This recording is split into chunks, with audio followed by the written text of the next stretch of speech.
All right, welcome back to Kings of Opinion, episode 30, the big one.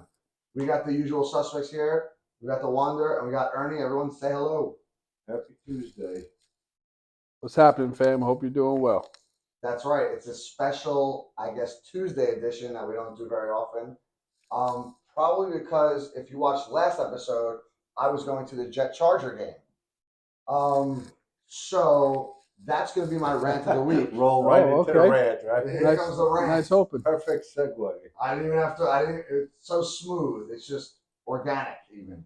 So I get to the game. Everything's great. Like I haven't been to a Jet game all year. They have like these great like tailgate parties. Guys with giant buses. They actually had a show In the lot. in the lot, and I Wow. almost tried to get on the show. I thought that was pretty cool. Like they had like a stage and everything. Two guys they're on their phones. They're getting ready to do a show or whatever. And I'm hanging out with our favorite lawyer, Amish Doshi. And I'm like, yo, see if you can get me on the show. Obviously, he was a little bashful, but whatever, no big deal.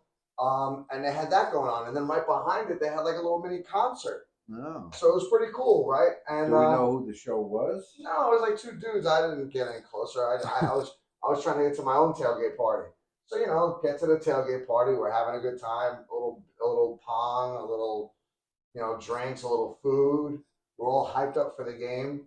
Uh, Amish Doshi is wearing a Chargers jersey underneath Behind three- enemy lines. Yeah, underneath 3 layers of clothing. Oh, okay. I'm wearing shorts That makes more sense. and a sweatshirt, and then my Jet jersey, my Garrett Wilson jersey, and everyone's all hyped up. We're ready. We're having a great time. We're right by the porta potty, so we don't even have to wait online for the bathroom. Everything's going well until we get into the stadium, and then that's where everything goes downhill. Everything. Because of the stadium or because of the game? No, because of the game. The stadium was fine. The stadium had nothing to do with it, But I'm watching this game, and I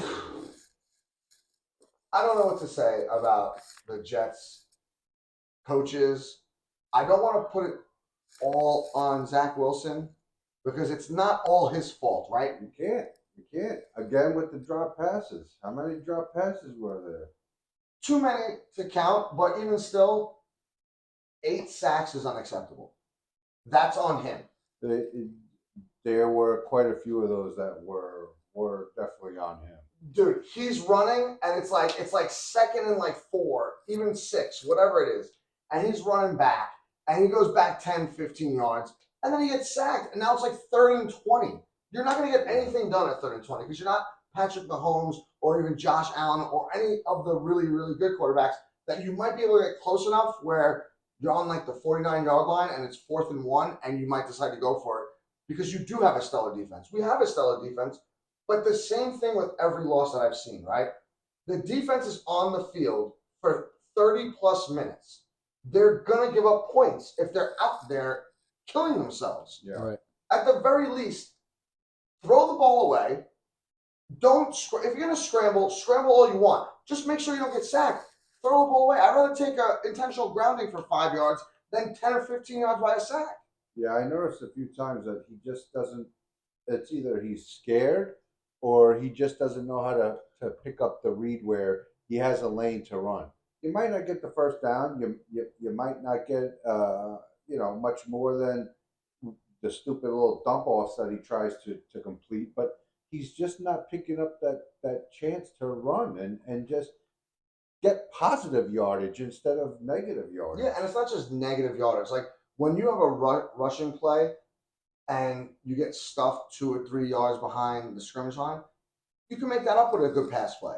But when you scramble and now you're 10 to 15 yards back, you can't make that up. That's an automatic 3 and out. Right. And then what happens? The defense is back on the field. You know what I mean? Right. And something that was uncharacteristic to them was they gave up a special teams touchdown, which that might have been the first one of the year for them. I'm not 100% sure on that, but you don't really see that from the Jets. Yeah.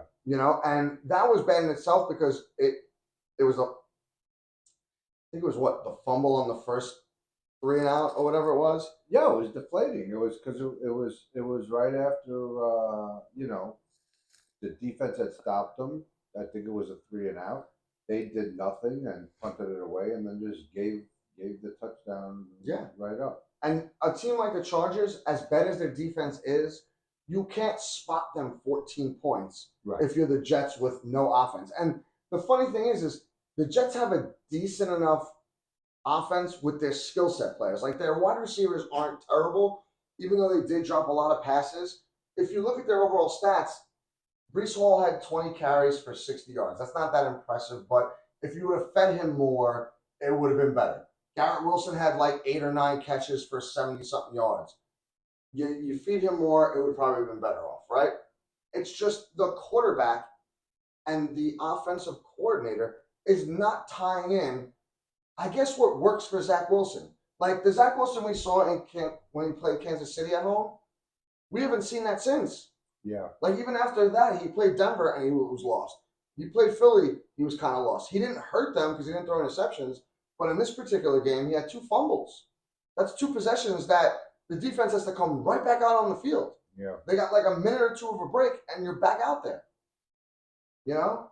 And like at some point you gotta blame like the coaches. Like if Zach Wilson could only take you as far, and listen, I'm one of the people probably in the minority that think Aaron Rodgers is gonna come back. I don't think he's gonna come back. And he's especially not gonna come back if we're, 6-9.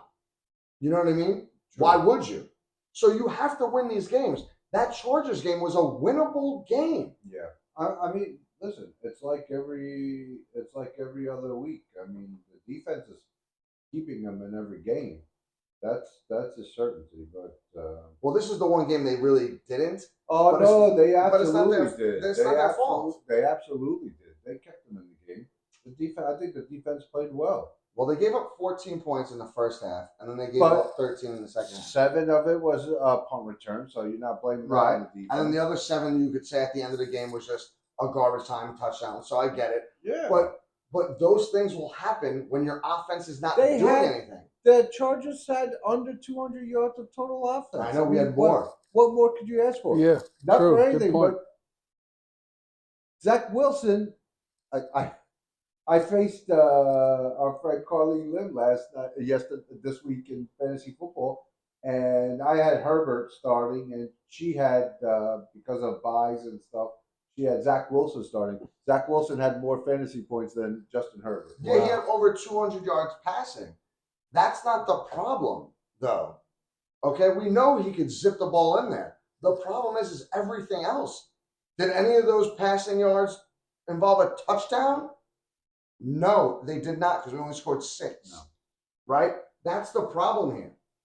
And I'll be honest with you, I'm listening to the radio on the way home today, and one of the callers made absolute sense. If we have Zach Wilson throwing more than 35 to 40 passes, that's a problem for the Jets for a bunch of reasons that we don't even have to get into, but one of which is it means we're losing.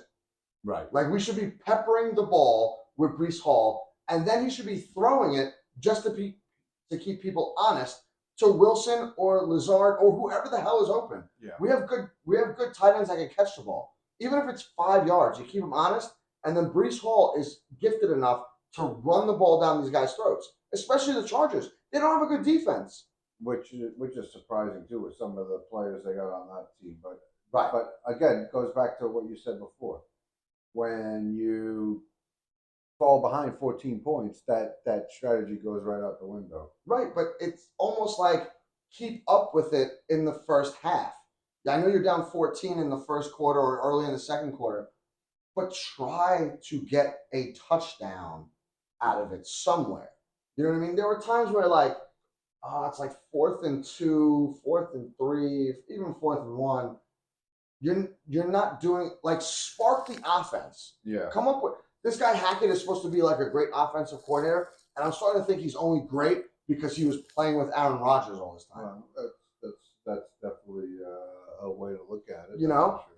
So to me, he has to prove himself too. Design some plays that Zach Wilson has got to have some talent. We know he does. Right. So design something specifically for him. You've had 8 weeks. Yeah, I mean, you make a good point. at this point, you're stuck with them. You're not getting anybody. It doesn't look like you're not. You don't have any other options. So change the Change the playbook, playbook. right? And what's funny is you had the bye week. Now it's 2 weeks ago. But before the Giant game, where the Jets were terrible in that game and got lucky that they won, you had the bye week. You had 2 weeks to come up with some plays that he's comfortable with. And I don't even want to talk about like the first week everyone goes away and all this stuff. Like, you want to go away, that's your business. But if you're trying to win, maybe you stay home and you work on certain things. Yeah, I mean, you should be professional enough and good enough at your trade where you're going to be able to make adjustments on the fly and try to come up with something that's going to somewhat work. But even if you're not, right? Let's say you're not. This kid's only 23, whatever, 24 years old. And he wants to go to Oklahoma or wherever the hell he went with his girlfriend to go apple picking.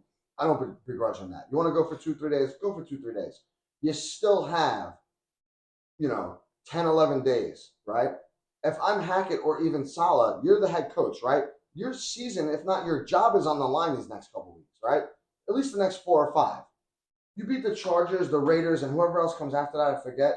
Right now, I think it's Miami, which is going to be a really tough game, and then somebody else after that. You got to win 2, if not 3 out of those games, right, to stay relevant so that if Rodgers has a possibility of coming back, you could then go into the playoffs and win. And not only that, if you aren't going to be any good this year, Salah might be out of a job, and so are the rest of those guys. Yeah, and So- and on top of it all, the division's not that great. Right? And you had, if they would have found a way to win the game yesterday, they would have been a game back of first place. Agreed. And Miami isn't beating anybody good. Right. They're losing to every decent team. So Not it's even like, decent. Every good team, every team over 500 they faced, they lost. Wow. So you shouldn't be typically. If you would have won this week against the Chargers, you'd be 5-3. You're tied with Buffalo and 1 game out of first, like you said, right?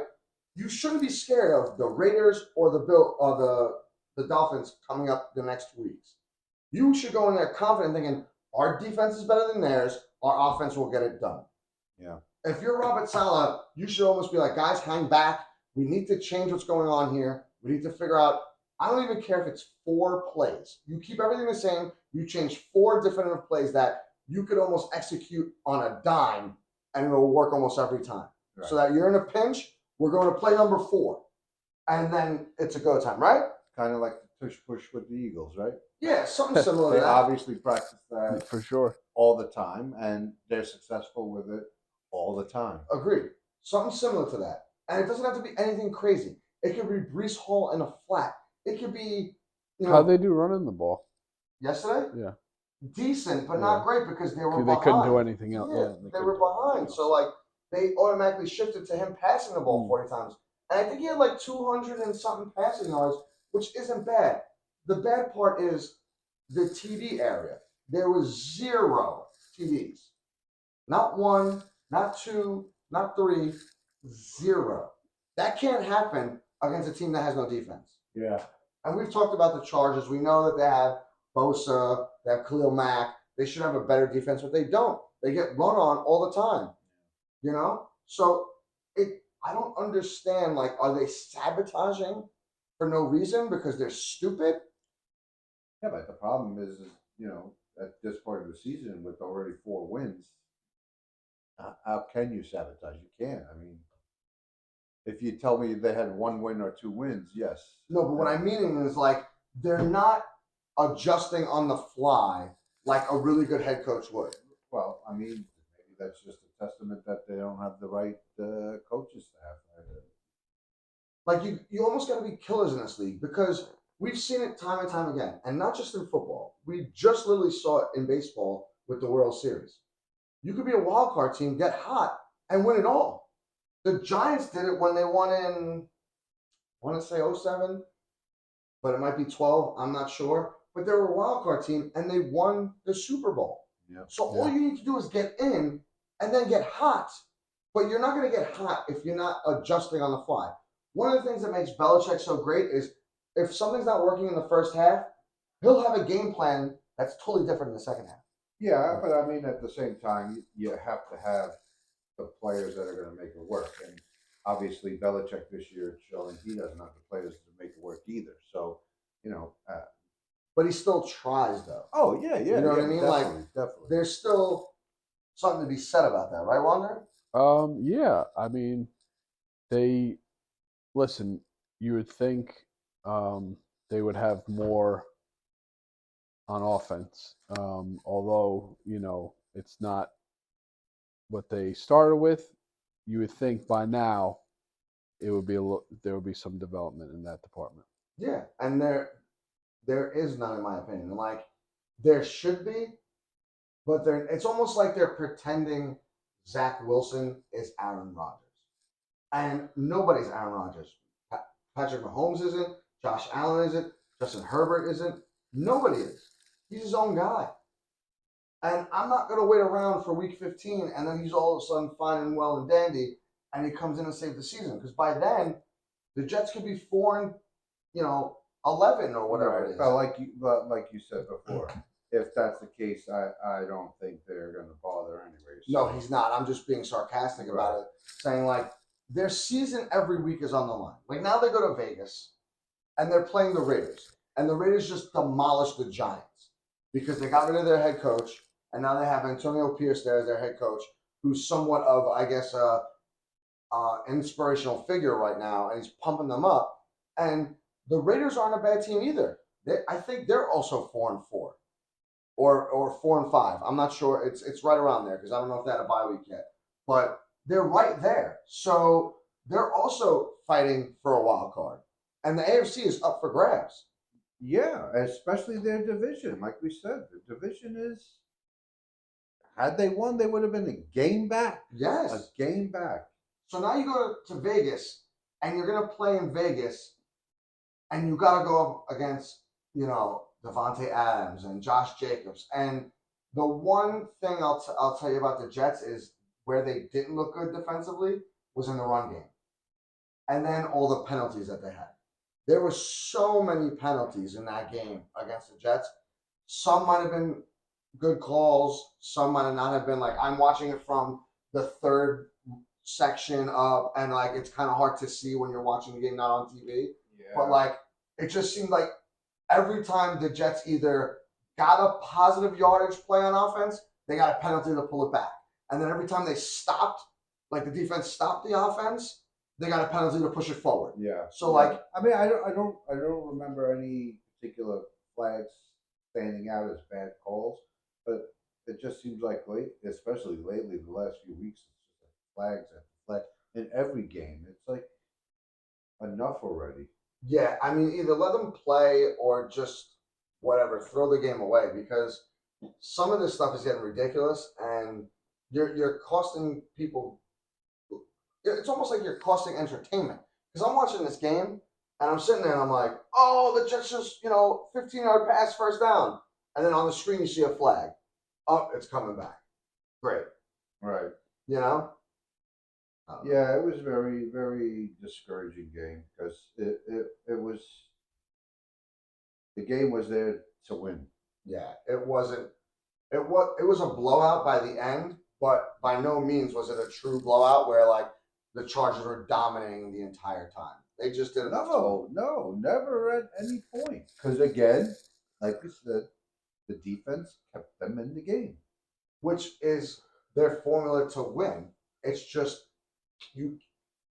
Granted, Zach Wilson has taken a few steps where he's not throwing interceptions as much, but you got to hold on to that ball or throw it away, and you won't be in that position. The problem is now, with the defense playing as well as they have been because they are a good defense.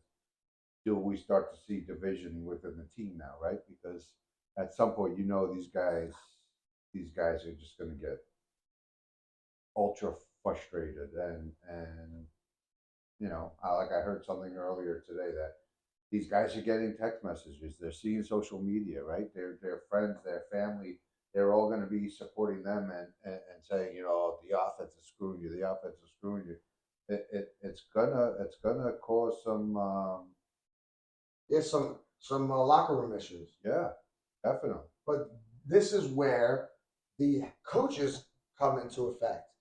And I don't have no faith in any of these guys. You know what I mean?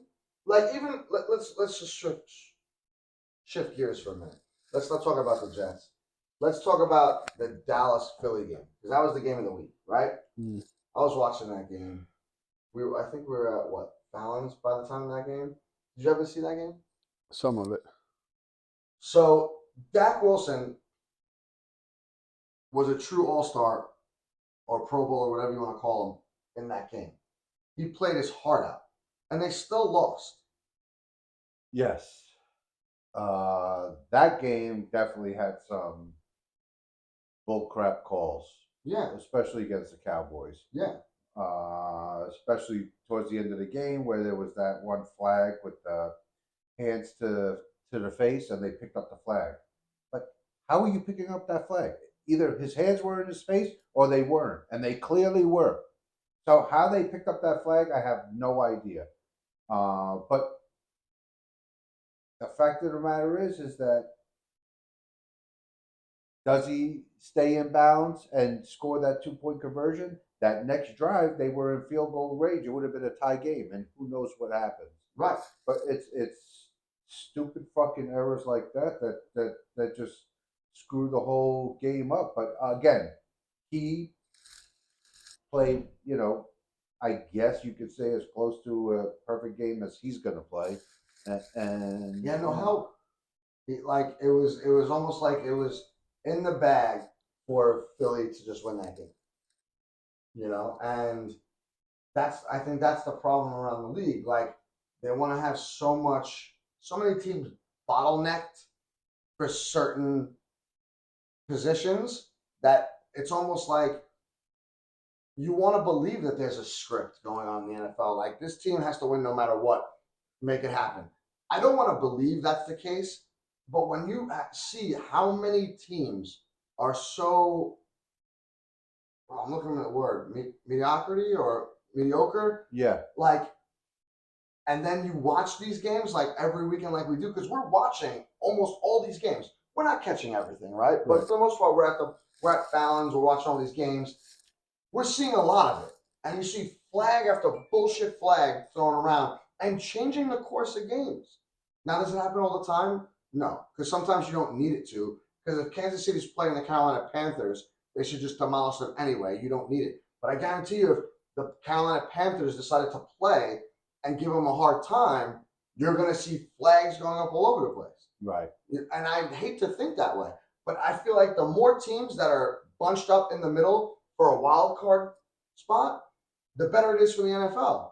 Yeah. But it's also hurting your individual teams, like you guys as Dallas Cowboy fans, as me as a Jet. Because I don't think Dallas should have lost that game yesterday.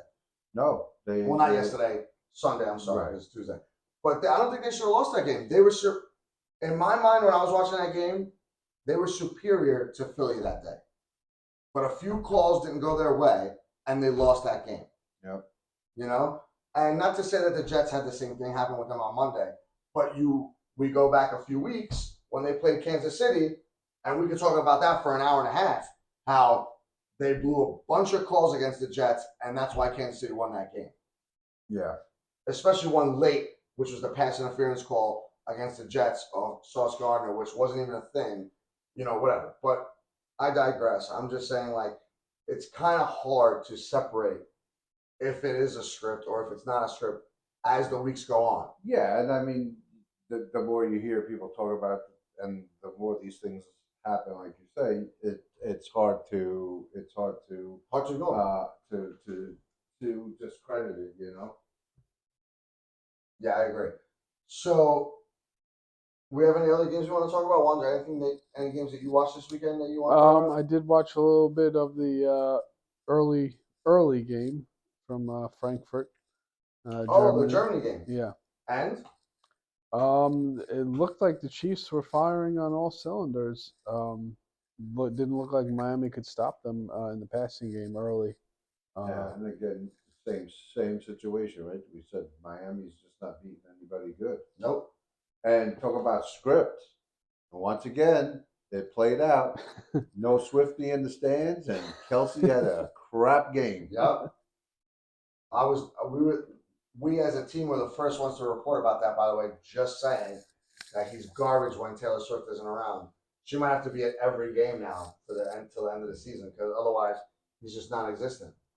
You know? So I don't know. Either that or just bet the under every time she's not there on Right. his numbers, or And then bet the over. Yeah, when 100%. she's there. We're gonna have to monitor that because I will bet that. I will definitely bet that and see what happens. If she's there, it's over yardage, over receptions, Yeah, and a touchdown. yeah, 100%. Yeah. That's your parlay right there every time. And then the opposite if she's not there. Yeah. Because it seems like it's going to hit every time. Make easy money. And you heard it here first at the Kings of Opinion, just saying. We have to remember that Sunday. Yes, we do have to remember that on Sunday. But yeah, Wander, you're right. Like,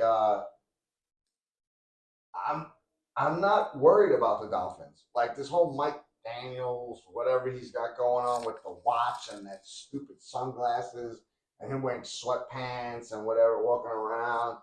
You can do that all you want.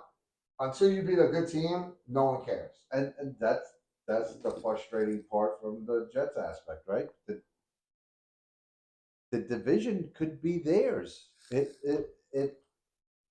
who are you worried about? Right. Yeah, really. You beat the Bills Truly. already. Buffalo's just, I don't know what the hell's going on with them. I think they're more frustrating than the damn Cowboys at this point. You might be right. But, like, they'll put up points, but they'll just fade towards the end of the game and lose. Yeah, and Josh Allen's going to throw some stupid-ass interception. Yeah. And also, you already beat them on one of the hardest games to beat them at. It was the first game of the season on a Monday night on 9/11, and you just lost Aaron Rodgers and you beat them. You know, so like, and granted, you were at home and you have to go away and they'll be more prepped, but you should also be more prepped. So you're not really worried about the Bills, even though you lost to the Patriots. Are you really worried about the Patriots? Because even if they beat you twice, they're only going to have 3 or 4 wins. And then you just go Miami. Which makes the whole,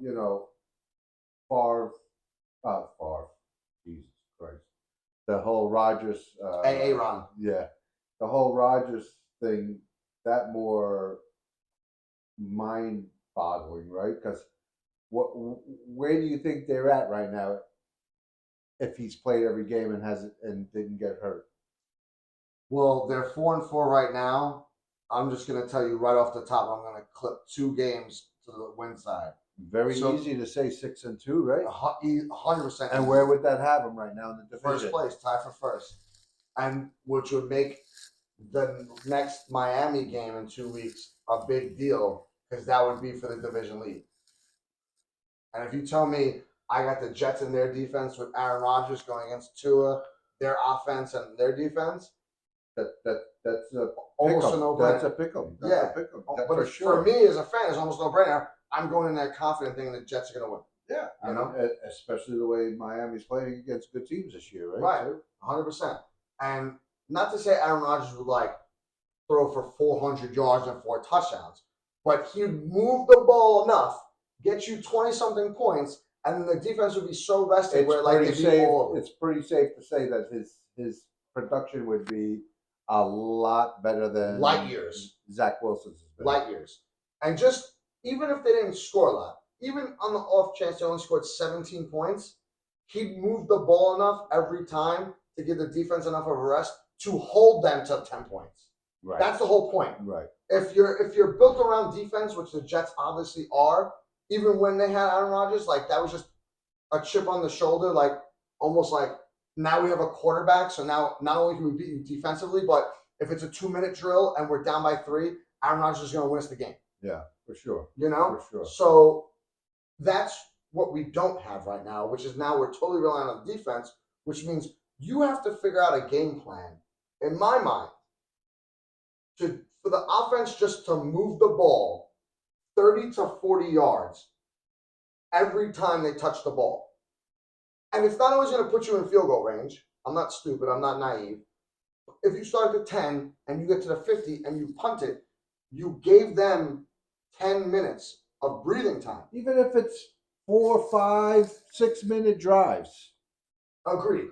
That's what I'm talking about, though. You need to elongate your offensive possessions. offense. Right. Not 3 and out. 3 and out. Punt. 3 and out. Punt. Hey, guess what? Punt. 3 and Punt. out. Punt. Fumble. On the second. What was it at what point with their first 5 drives? Punt, fumble, punt. It's like, come on. I mean, it's the same. You could pick it out of a hat. It's all the same right now, which is why the coaches need to get into this right now and figure out something, because you could lose to the Raiders in a couple days. It's not out of the realm. Yeah, of course. I mean, they obviously The are. Raiders have. They obviously have built up a little momentum with this new coach, Antonio Pierce. The guys obviously are really backing him. They've all had a lot of good things to say about him, and And he's fighting for their job. What did Devontae Adams say? He went through a brick wall for him. Yeah. So, But you have 2 Pro Bowlers on the offensive side that can get the job done. Now, granted, I feel like it'll be more Devontae Adams and Josh Jacobs, but you never know. It could be both. But either which way, Ernie, let's shift gears for a minute and let's go with our picks from last week. We want a total, and we want to see what we did last week because we don't know. See what's going on. See who's got the hot hand. all right, let me get that up. No, I'm surprised you don't already have it up, but that's all right. No big deal. The one thing you got to do on the episode. But All right, we know why Wander is so excited to get to the picks. Obviously, he had a decent week, other than his Jets, and won the week going 3-1. Who did, Wander? No, Hugs. Oh, me. You mean me? Yeah. Because you kept saying Wander, I was confused. Oh, I thought He said said it Pugs. once. I did say Pugs. I went, of course, I don't need to tell anybody, 2-2, and so did the Wanderer. So that brings the season total at Wanderer still leading at 17-14. Hugs moving into second place at 15-16. Oh, damn. Woo-hoo! He's chipping And away. Ernie bringing up the rear at 14-17. Oh boy, 1 game under 500. So before we get to our picks this week, I found some interesting stats What's on that? people picking, and the great giant Tiki Barber picks. They do picks every week. Right. They do more than us because Like they pick, most they pick Mondays, they pick Thursdays, and then they pick 3 broadcasting. games on Sunday. So they have more picks. But Tiki Barber is 17-25 Oh, wow. Wow. picking games. Evan Roberts is, I think, somewhere in the realm, and it might be a little different now because of the Monday night, whatever, was 28-13-1. I don't know how you get That's to pretty 1, good. but he's amazing. Like they've Yeah. never seen anything like Usually- it, and yeah. whatever. And the other 2 guys is like Sean and I forget the other guy's name. I'm drawing a blank now. Loogie are like somewhere in the middle where me and you are. Like they're like just right under 500 or just right over 500. So it's funny to me because we're doing this and we're competing, and Wander right now has the helm. He 2 games over 500. Yep. You know, and I'm 1 game under, and you're 2 games under. Yep. So this is a big week for us. Huge. Huge week. 3 games under I am. 3 games. Sorry, so he's got to go 4-0 basically, and we have to lose. But You're getting closer. You're I'm getting going to start us off because I'm the hot hand. okay. I'm starting Back us to off. back 3-1 weeks. Back-to-back 3-1 weeks coming up. If I have another 3-1 week, I'll be over 500. So here we go. It depends if you're picking the Jets or not. The problem is not for anything. You've had 3 3-1 weeks. The problem is you've had Those other weeks. 0-4 and 0-3 weeks. So at one point I was 0-7, Wait, what did he have? an 0-4 and an 0-3 week. The Jets And bye. 3 3-1 weeks. Right. So I'm either really hot or ice cold like we're in Antarctica. But whatever. Here we go. I'm going to pick the Steelers over the Packers -3. I have no faith in Jordan Love, whatever. Yeah, And the they seem to be sputtering. Yeah, and the Steelers always finds ways to win for some reason. They're trash too, right? But They seem to be playing better this year, I think.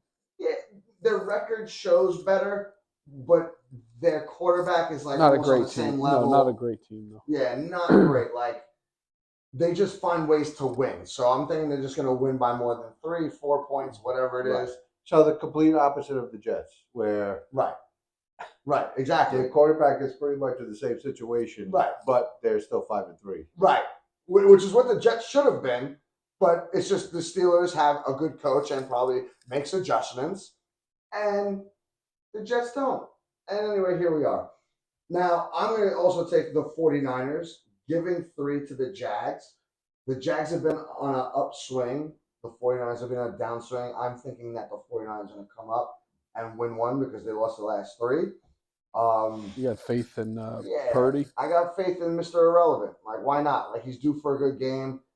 Even though the Jags, I think, are at home, I don't think it's Even gonna though matter. he's been Purdy bad the last 3. Purdy bad. I like what he did there. I like it. I Thank like it. I like it. It was nice. And then we'll go on to game 3. I'll take the Lions over the Chargers.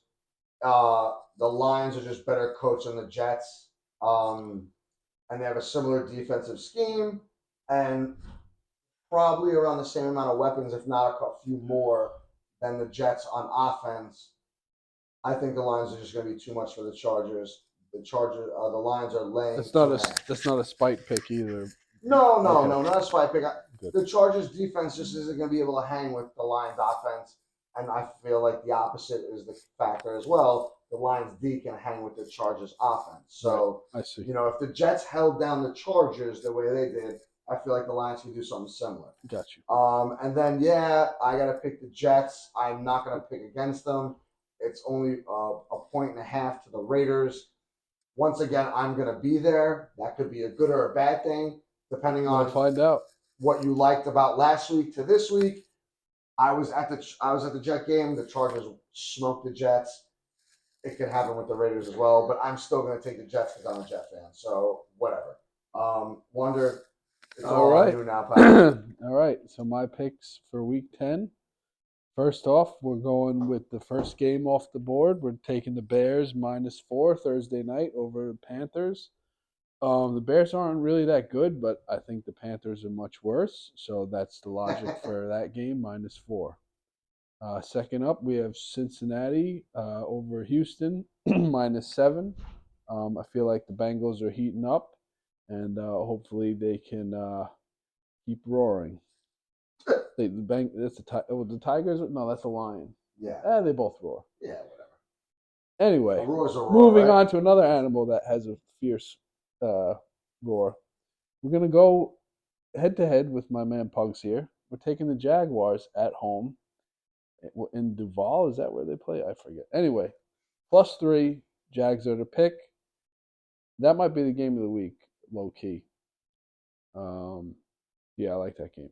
And then we are going with Dallas -16.5. It's a big number, but I'm not really afraid of this Tommy DeVito guy with the Italian horn around his neck.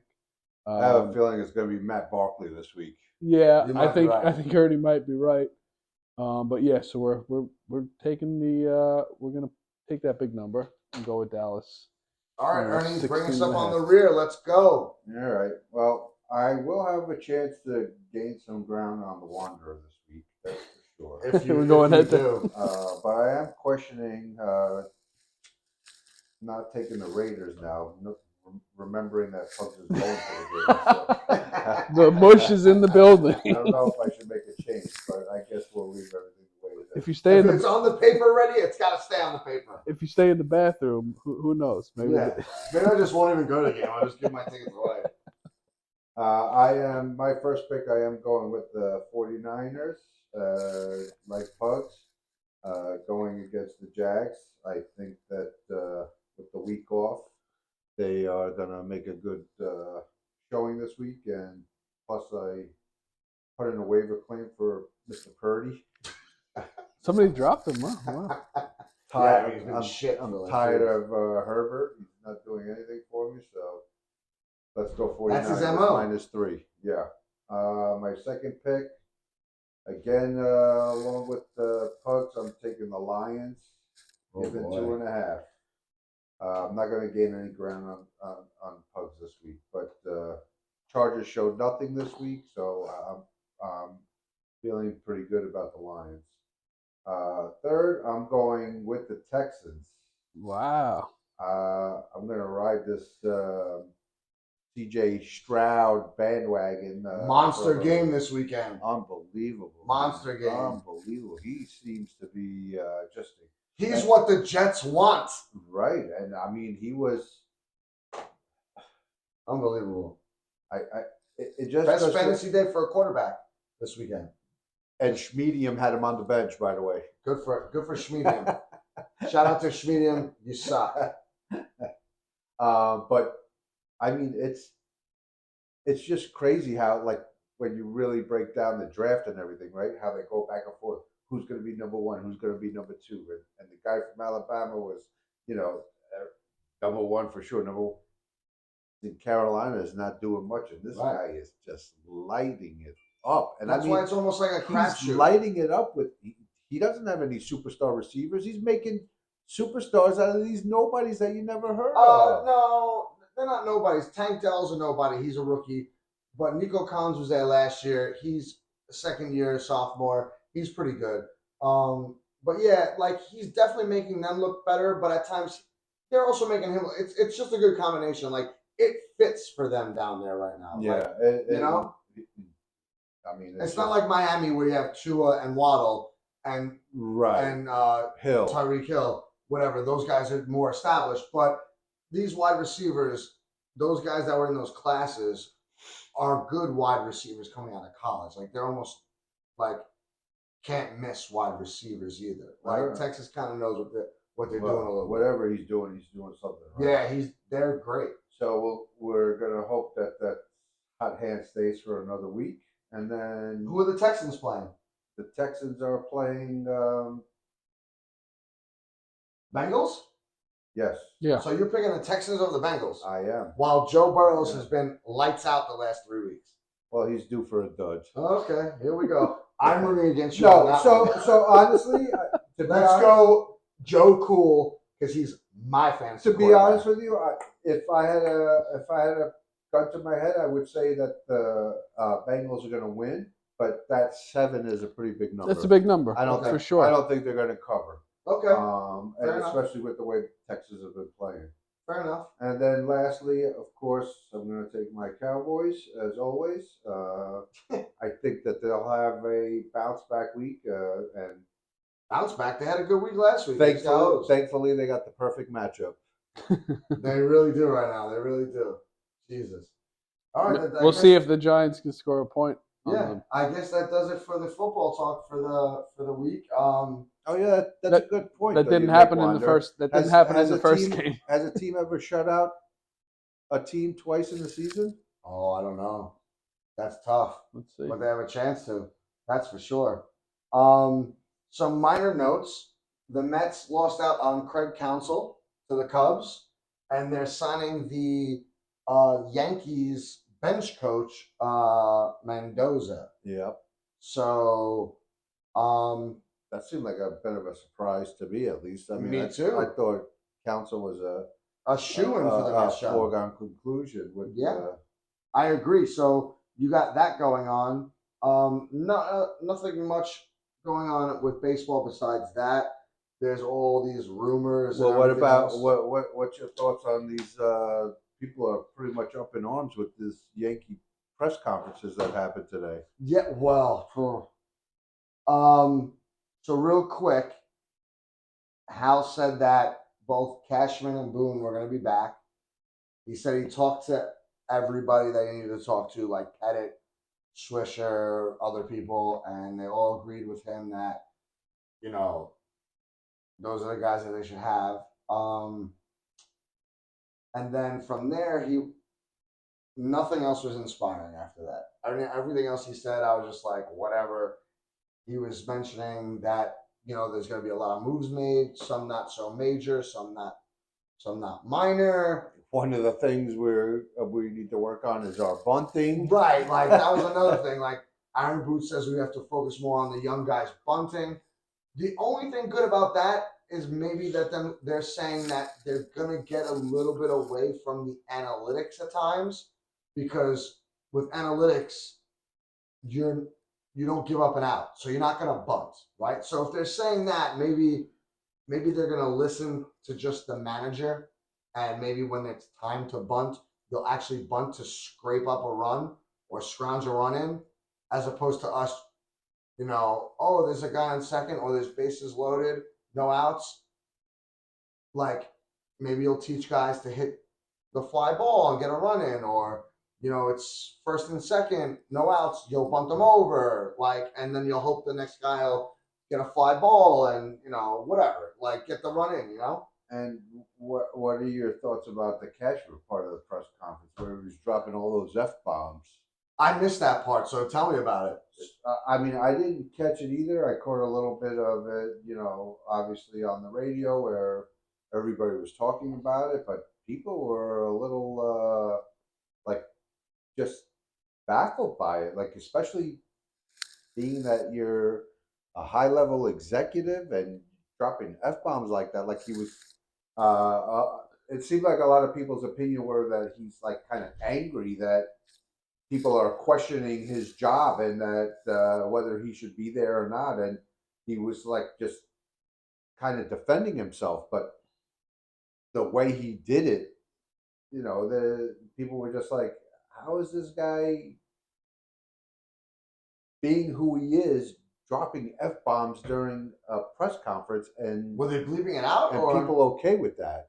I mean, obviously, when you're hearing the replay, they're bleeping it out. But when he was live at the press conference, they're not bleeping him out live, So he's there at this press conference and just dropping f bombs all over the place. I like it. You know why? Because you know what? Maybe it lights a fire under his stupid little ass. You know what? And you know what? Put all the pressure on him. Because for once, he deserves it. He didn't do a good job last couple of years. A lot of the moves he made sucked. So maybe he makes a couple better moves this year. Being who he is and being where he is and I don't care. at the position he is, does No. him having to drop f bombs say that he's not able to handle the pressure? I don't know. I guess we'll find out this next year. But I'll tell you this much right now: he's always so cool, calm, and collective. And maybe that was part of his problem. Maybe if someone lit a fire under his butt, maybe now he'll start to really bunker down and get guys that the Yankees need.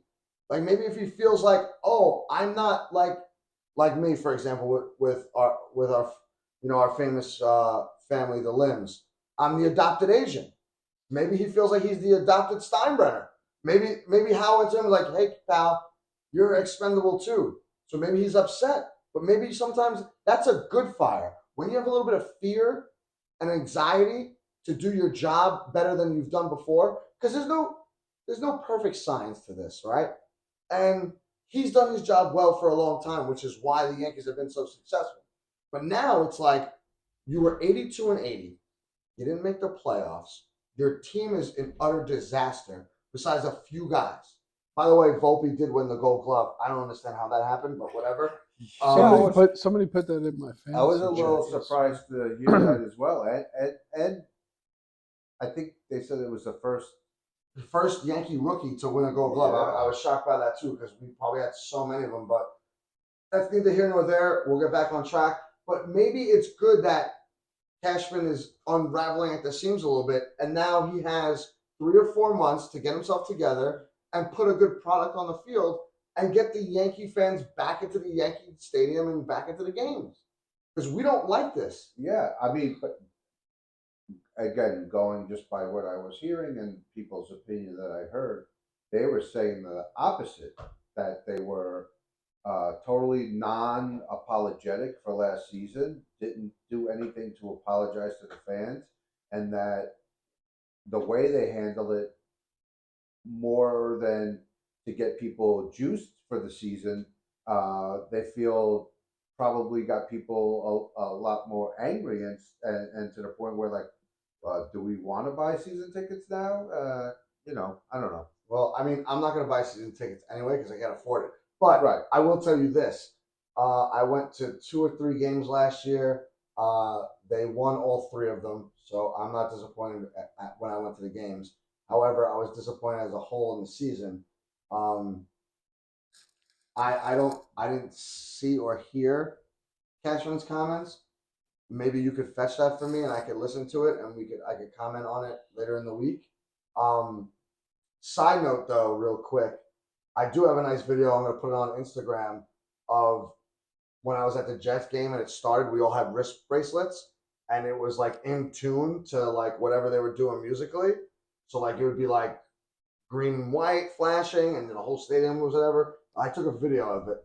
And then like when the national anthem came on, it was red, white, and blue. So like the whole stadium was going crazy. But I'll tell you this though. It was cool in the beginning when the game starts. Then you got annoyed with it? No, I didn't get annoyed at it. If the Jets were winning, you could do that thing every 30 seconds. Oh, I don't care. They were still but doing they're getting their butts kicked. And they're still and doing it's the fourth quarter, 2 minutes left, and the things are going off, and they're shutting the lights off, and it's like green and white, like we're getting smoked. Distracting, yeah. At that point, you should have had it gold and blue for the Chargers because they were smoking us. Like I don't know what was going on here. The whole freaking game, like, enough. Like, the Jets aren't doing anything. Like, if the Jets were winning 27-6, it's like a gimmick. Play that thing every 30 seconds. I don't care. Woo! All be pumped up. It's great. It's a good time. Whatever. In the beginning of the game, it was cool. Like I said, I'm gonna have Ernie throw it on Instagram after the show. It was cool. So was the national anthem. But like literally after the first quarter, everyone should have thrown that off their wrist because it shouldn't have been being played nonstop like it did. Anyway, we're closing it up for that. All those things. Anyone watch anything recently they want to talk about? Yeah, actually, I started watching. Well, I finished that documentary I was watching last week, Pigeon Tunnel. That was really good on Apple TV. Highly recommend. It's about like a former spy. But what I started, I guess, yesterday was Pearl. I'm not sure if you guys have seen that. It's a prequel to the movie X. Yes, you know the one. So it's a prequel to that. Where's that on? Showtime. It's a movie. Yeah. Okay. So I didn't. Gotta watch that. I didn't finish it. I got maybe a little bit left of it, but if you like X, I think you'll enjoy Pearl. A little Same more people or different people? Same. The main girl is the same, okay. And same same production company, I guess you would say, same director. So yeah, if you enjoyed X, I think you probably like that one. So nice. Looking forward to finishing that. This week is the last episode of Loki. Oh yeah, I'm all caught up. You're on all that. caught up on it. Yeah. How you feeling about it? It's gonna be interesting to see what happens. Yeah, it's a lot going on. Yeah, it's supposed to like really tie everything into the next group of movies and everything like that. Yeah, I'm not too excited about the Marvels. I may have to see that just because I'll get to see it for free. But I heard that's gonna be a bomb or whatever. I might have to go back and watch the last episode again because there was a lot going on. Yeah, there was a lot. It was. I actually, to be watched fair, it twice. I didn't watch the whole thing twice. Yeah. I watched it once in its entirety, and then I went halfway back and watched it again like the next day because I was kind of a little tired. Clarity, yeah. I gotta watch it. I haven't watched it yet. Yeah, it's good. It's different. It's a different spin on stuff. I like it. Some more Marvel news. Did you watch Gen V? I did. Are you current? Finished. Is that done? Or is there more? No, there's a second season. So if you watched the last episode, I was disappointed in the ending of it. So, but that's it for now. For now, like next year, you'll get anticlimactic for sure. But I guess they got to figure some kind of way to get it to. You're saying it nicely, like the way those kids got screwed is ridiculous. But to me, it's like more like Sopranos, Game of Thrones, lazy writing. How they did that, you could have been more creative than that, especially with all the weird penis things that are happening in all these episodes. Like, well, I'm pretty sure you could have got a little bit more creative with the ending. That's just me. Whatever. Well, I guess it's just more of how, like, who's really pulling the strings. They're not going to reveal that yet. I get it, but it was lazy. You got to be. I think all the penis talk that you've been having in reference to this show is probably what's keeping me from watching this show. But it's weird. It's not like overly graphic. It's like weird stuff. Right. Like, you know what I mean? It almost gives it, like you said, like why? What exactly? Why? Like, why do we need that 3 seconds? Like, I don't get it. But yeah, so I finished that. I'll just say this. This isn't a spoiler either. Sure. I didn't trust that chick for a second. Which one? You know. I don't want to Yeah. spoil Okay. anything. The dean. Huh? The dean. I'll tell you later. All right. Or was it the blonde with the powers? Well, I mean that's a spoiler, but yes. Who cares if it's a spoiler? They should have watched it already. That chick? Yes. Yeah, I mean I don't trust her either. Once you do one thing like that, it's over. You're She's done. You're out. Too much control. Yeah, nah, you're done. You're out. You know what I would have done? I would have cut that chick's hands off. Now what are you gonna do? You know? Okay. But anyway, no, I'm saying superhero world. Chop. That's it. It's over. Now what are you gonna do? You gonna put your nose on me or something? Like sorry. So what are you watching? Well, I finished that. I'm currently on Loki. Finished Billions. I love the end of Billions. Like you guys, Big fan of the ending. big fan of the ending. Closure. Unlike Sopranos and everything like that, the ending just flowed. You're like, oh, I hope they get this guy, and they got this guy. It was great. You got the closure you were looking for. Yeah, it was great. It was fantastic. And that was the end of the series? Yeah, it's done. It's over. So like it's 7 seasons, 10 to 12 episodes a season. It was fantastic. But yeah, that's it. Now I'm on to Bosch Legacy 2. If you didn't watch the original Bosches, you won't get the Bosch Legacy. Basically, he's a detective in LA, homicide detective. He solves a bunch of crimes in like the earlier seasons of just Bosch. Then he retires, and then he's like a private investigator. And now, like it's his life. The 2 seasons of Legacy is his life after being a homicide detective. Nice. And that's it. And hopefully, I get to watch Top Boy and some of these other shows in the next week or so. Oh, new David Fincher movie Friday on Netflix, The Killer. So looking forward to that. I have seen promos for that. That looks pretty interesting. Yeah. Have you guys seen Mindhunter? The movie? The show. No. Netflix. No. Is He that has a with the show. one with the FBI agents? Yeah. With the serial Serial killers? killers, yeah. Yes, I have seen that. Yeah. Very good. Have you seen 2 that? seasons. No. Oh, Ernie, 2 you're gonna like that one. You're gonna like that one. David, 2 it's his. seasons. He did his series about when they came up with profiling the serial killers in the FBI. The show's basically investigating. It's great. Serial killers in jail to find another serial killer. It's really good. It's 2 seasons, right? Yeah. Yeah. Is it 2 or 1? I think it's 2. Either which way, Jack Reacher's coming out in another couple weeks. If you haven't seen that, with the guy from Blue Mountain State, he's the jacked up blonde guy that was the linebacker. That show is fantastic. 2 seasons, correct. Thanks, Bob. He knows this stuff. This Bang, guy. bang. But Jack Reacher season 2 is out in a couple weeks. I want to say end of November-ish. If not beginning of December.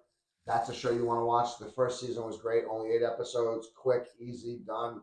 Ernie, you could get it done in 1 weekend. Is that like Tom Clancy or something? No, it's another. No, it's another author, I think. No, it's whichever author did the movies with Tom Cruise. Same thing. What movies? The Tom Cruise movies, Jack Reacher. Mm-hmm. Right. But like it's just. But it was from a show. book, I think. Yeah, but whoever the author was for the book did the movies, and I'm assuming did the TV shows. Okay. But either which way, give us 3 songs and let's wrap this up in a bow. 3 songs. Well, let's do it. All right, the music picks for this week. These are, I guess, EPs. 2 EPs and 1 album. So, a few more than 3 songs. First up, we have The Alchemist with Flying High Part 2. Second off, we've got Fatboy Sharif and Big Just with Insomniac Missile Launcher. I don't know why I said missile like that. And third, we have Planet Asia with King's Chamber. So those are the selections for this week. All right. And that'll do us for episode 30, guys. Enjoy your week. Hopefully next week we come back and I gained another game on the Wander in our picks. And hopefully you enjoyed this show. From everyone here, enjoy your week, guys. Thanks for hanging.